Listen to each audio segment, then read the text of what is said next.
try again, 'cause at first you don't succeed.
Good morning. How are you this lovely Saturday morning? It's February 24th. Welcome to the Portal Podcast with Bob Colbert. I'm your host, Bob Colbert, and this will be episode 16 of 20. So we're fastly approaching the end of this series on the Roman Forum. I hope you enjoyed it. Really could use some assistance on maybe what show next. Otherwise, I've got some ideas percolating in my head. And so, if you remember from last week, we did the Basilica of Maxentius. I'll show a picture of that right there. So the reason I'm showing this again, actually, is the Basilica of Maxentius and Constantine. So this building's on the northern aisle, is all that remains of this, and it's on the northeastern side of the Roman Forum complex area. So this building happens to be to the right of the Arch of Septimius and Severus, and we'll be showing that today. But the video that we normally watch is kind of bleeds over into some additional information on the Basilica of Maxentius, so that's why I'm showing this. And so, so let me go ahead. Oh, and this was a 3D image in the heyday. The Basilica of Maxentius and Constantine is kind of what it looked like, if you remember from last week. So, yeah. So today we're going to be looking at the Arch of Septimius Severus. And here it is. To the right of that is the Basilica of Maxentius. And I'll show a wide angle view. Whoops. I'll show a wide angle view of that. And there we go. So this is to the right is the Basilica of Maxentius. And if you notice to the left, there's an archway there, and that's the Arch of Septimius Severus. So yeah, so that's what we're going to be looking at today. So, but prior to that, to the reading, let's go ahead and do our video for today so that you're on top of it. Containing a colossal statue of Constantine. The lateral forces of the groin vaults were held by flanking aisles measuring 23 by 17 meters. The aisles were spanned by 3 semicircular barreled vaults, perpendicular to the nave, and narrow arcades ran along parallel to the nave beneath the barrel vaults. The Arch of Septimius Severus at the northwest end of the Roman Forum is a white marble triumphal arch, dedicated in 203 AD to commemorate the Parthian victories of Emperor Septimius Severus and his 2 sons, Caracalla and Geta, in the two campaigns against the Parthians of 194 to 95 AD and 197 to 199. After the death of Septimius Severus, the sons Caracalla and Geta were initially joint emperors. Caracalla had Geta assassinated in 212, and Geta's memorials were destroyed. All right, so let's go ahead and do our reading on this, and let me put the image up, sorry, so that you have a reference point. So this is what we're talking about, the archway of Septimius Severus.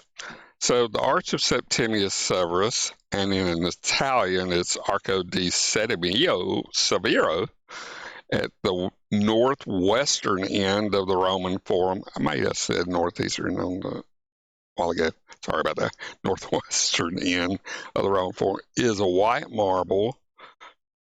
Doesn't look that white to me right now, but yeah, it's a white marble triumphal arch dedicated in the year 203 AD to commemorate the Parthian victories of Emperor Septimius Severus and his two sons, Caracalla and Geta,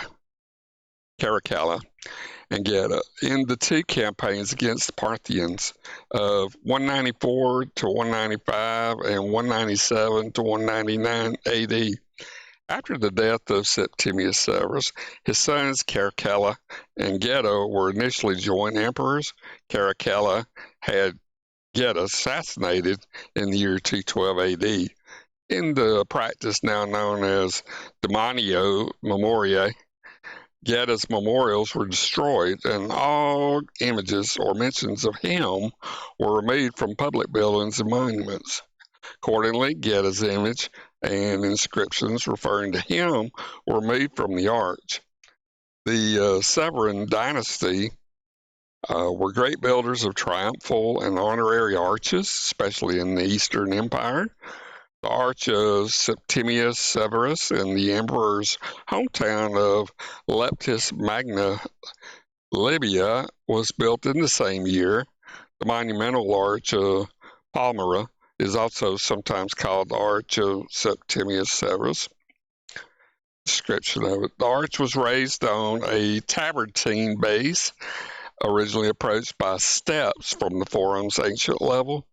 The central archway, spanned by a richly coffered semicircular vault, has lateral openings to each side of the archway, a feature copied in many early modern triumphal arches. The arch is about 23 meters in height, 25 meters in width. The arch bears two sets of reliefs. The first set includes 4 large panels on each base of the attic, and the second set consists of 8 panels that are set into the interface of the 4 archways.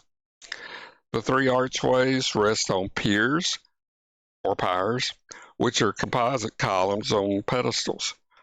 Winged victories are carved into the relief in the spandrels. A staircase in the south pier leads to the top of the monument. Previously, the top of the arch had statues of the emperor and his 2 sons in a 4-horse chariot accompanied by soldiers. The master architect is unknown, but he worked with a skilled level that allowed him to create the arch in quick and traditional manner. Although traditional with columns and piers and cornices, the style in which the architect shows the effects of texture and the prominent and versatile planes shows a hint of deviation from the classical styles of previous.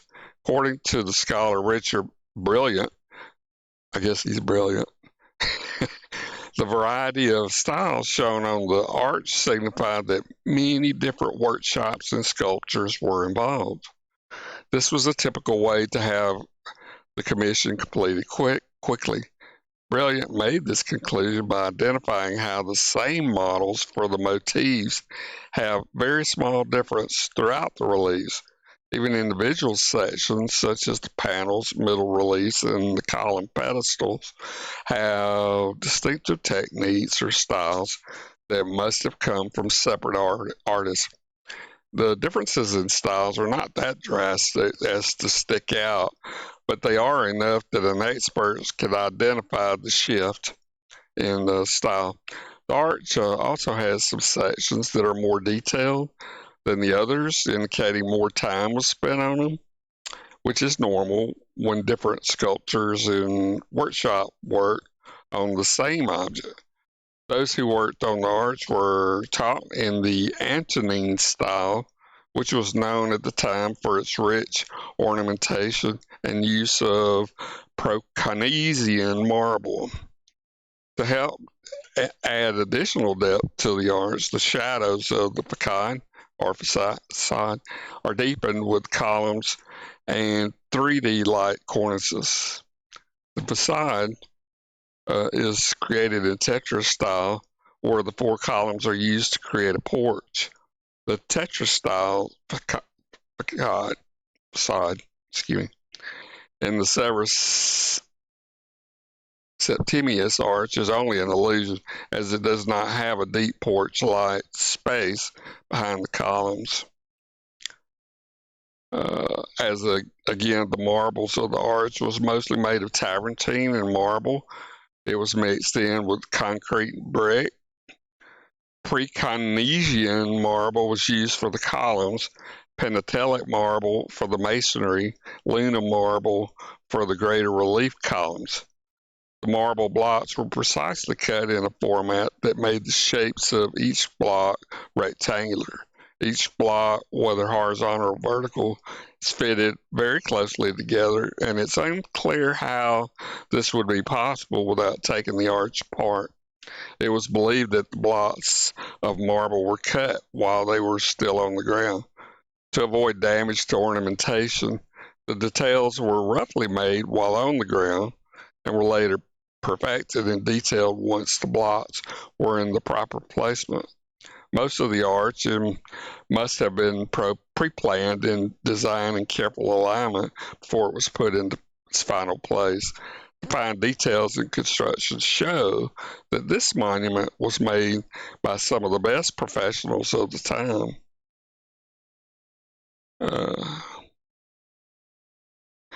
Since the art was created with the purpose of acting as a show of victory and imperialistic propaganda, the ornamentation was essential and specific. The art shows the vertical elevation that is common in Roman canon of decoration and how the designer added horizontal accents. The decorations of the attic were meant to show the achievements of the imperial family. Evidence from Severan coins showed that although no longer standing, the top of the attic used to have a chariot pulled by 6 horses, 2 riders, made of gilded bronze. These sculptures were most likely acted as trophy bearers. The attic was designed to be decoratively framed. The inscription on the arch, this is evident through the gilding and sizing of the letters, because the letters were gilded. The reflection of them during the sunny day would have made the sentences hard to read, but they would have been legible in the afternoon. The dowel holes on the base of the attic shows that there used to be some sort of a metal ornament attached, most likely in the form of a floral trophy symbol. The attic has cornices with insemination with a rosette around the inscription, and there's a double molding with the anthicus bands as well. The art uses the style that was common in imperial architecture, used typically with the Corinthian columns. Okay, enough on that. So we'll close that. And then what we'll do is show, again, let me close this and just, here's the arch right there. It's on the northwestern side. The Sea Afra Road was on, and I'll go on the map in just a second. In fact, let me go ahead and do that. Turn it out.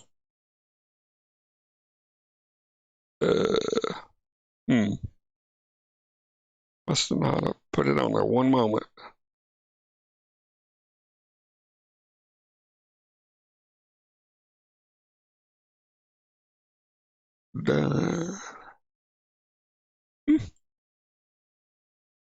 Interesting.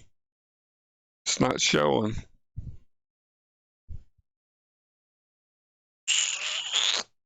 Oh well. Sorry about that. Well, okay. Let me move on to close that. Oh, there it is. Sure. I don't know what the problem was there. So this is the Via Sacra Road on the left side, the Via del Fori Imperelia on the right. On the bottom right is the Colosseum, and then on the opposite side is the Arch of Septimius Severus.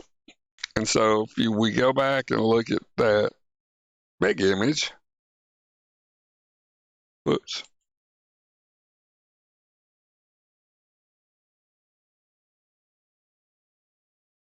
There, and hide that one. So yeah, so that was the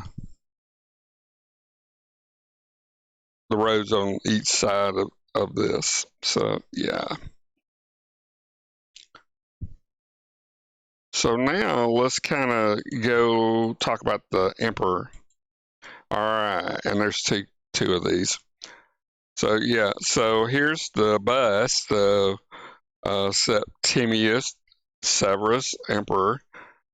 This is Roman alabaster. It's a marble bust of Septimius Severus, and it's located in Musae, Capitoline, Rome. His reign was from April 9, 193 AD to 4 February 211. So that's quite a spell.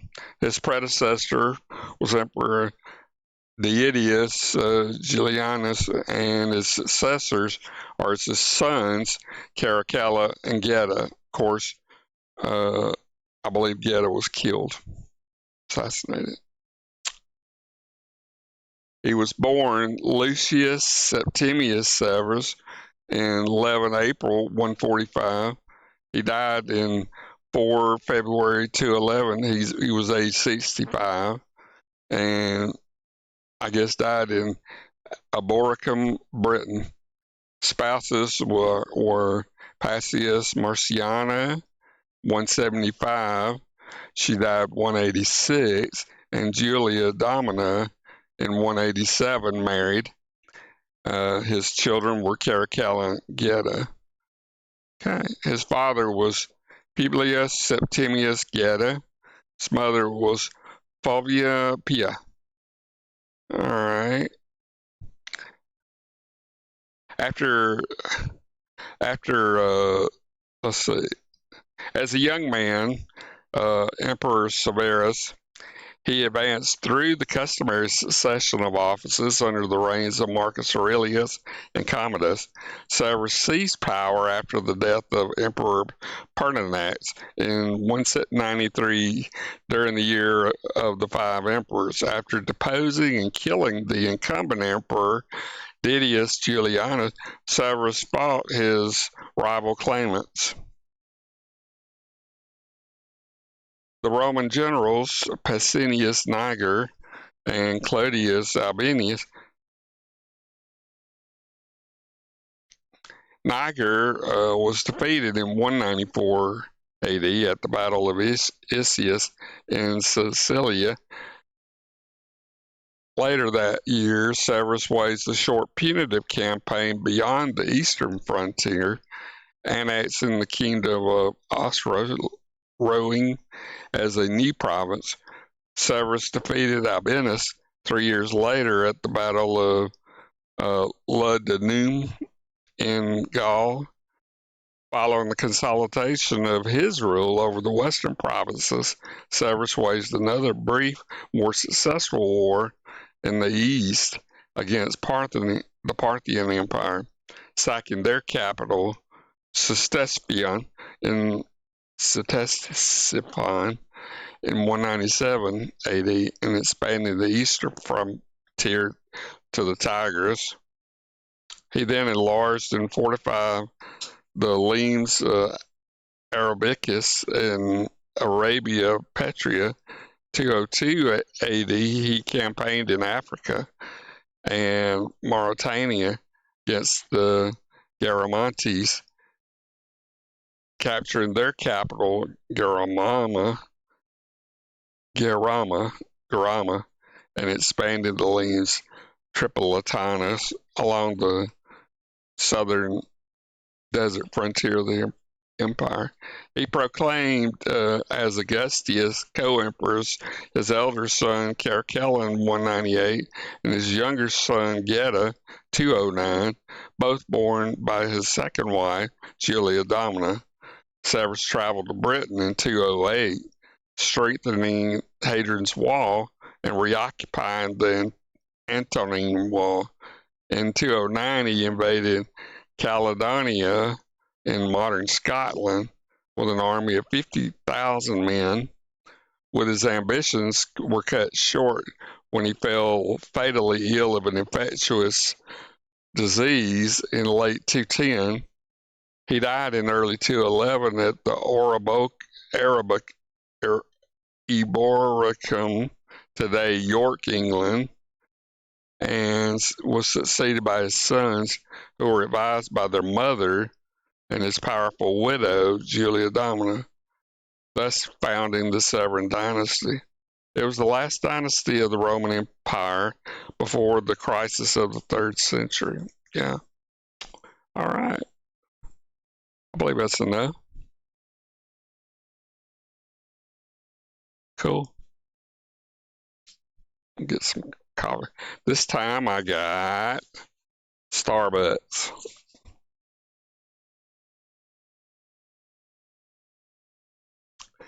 All right, so today we talked about the Emperor Septimius Severus and the Arch of Septimius Severus.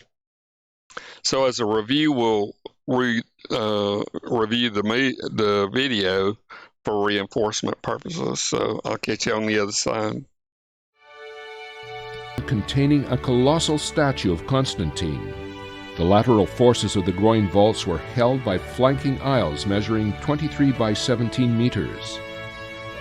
The aisles were spanned by 3 semicircular barrel vaults, perpendicular to the nave, and narrow arcades ran along parallel to the nave beneath the barrel vaults. The Arch of Septimius Severus at the northwest end of the Roman Forum is a white marble triumphal arch, dedicated in 203 AD to commemorate the Parthian victories of Emperor Septimius Severus and his 2 sons, Caracalla and Geta, in the 2 campaigns against the Parthians of 194 to 95 AD and 197 to 199. After the death of Septimius Severus, the sons Caracalla and Geta were initially joint emperors. Caracalla had Geta assassinated in 212. And Geta's memorials were destroyed. All righty, well, welcome back. So if you'll catch me at, let me go ahead and turn this off. So the emperors. Catch me at 10 o'clock Pacific Standard Time for the Table Talk with Bob Colbert podcast. Yeah, today we're going to be kind of continuing the Super Bowl 58. The Kansas City Chiefs won that. So we did last week Travis Kelce and Taylor Swift and Andy Reid, and then the shooting of, unfortunately, the shooting that occurred at the parade. Today we're going to talk about Patrick Mahomes, the quarterback of the Chiefs, and his career. So yeah, so catch that at 10 o'clock Pacific Standard Time today. So I think I'll bring the podcast to a close, episode 16. So wherever you are on this planet, Earth, I hope you have a great Saturday or whatever the time is there. And we'll see you next week at 8 o'clock Pacific Standard Time on the Portal Podcast with Bob Colbert. See you later, my friends. Take care. What you do, you into me, but I can't let it go so easily until I see what it could be a